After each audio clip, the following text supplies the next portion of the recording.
In the ancient land of Israel, there lived a man named Elijah. He lived in a time when it never rained and everything was dry.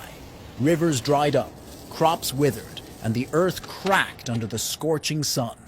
People were worried, but Elijah believed that God would help them. Elijah lived by a little brook called Chariot because God told him to go there and hide from King Ahab and his queen, Jezebel, who led the people to worship false gods. Every day, black ravens brought Elijah bread and meat so he could survive far from the city. This was a special way God took care of Elijah. But soon the brook dried up too, so God sent Elijah to a town called Zarephath. There he met a widow who was running out of food. Elijah told her something amazing. If she shared her food with him, God would make sure her food didn't run out until it rained again. And that's exactly what happened. Her jar of flour and jug of oil never ran out. The widow had a son who got very sick. He stopped breathing and died. Elijah was very sad and prayed to God, and miraculously the boy started breathing again. The woman was so happy and knew that Elijah was truly close to God. One day, God told Elijah to confront King Ahab and challenge him to a test to prove whose God is real. He went to a place called Mount Carmel to show the people who the real God was. He challenged the prophets of a false god, Baal.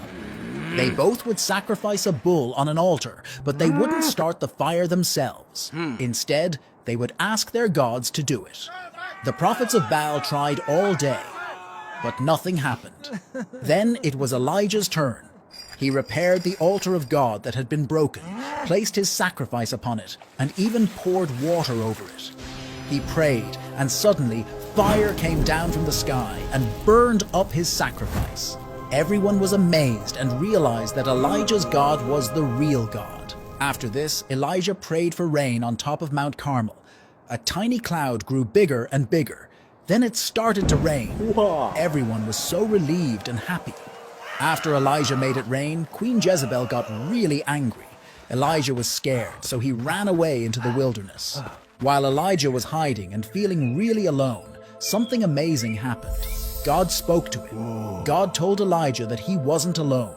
There were lots of other people who now believed in God.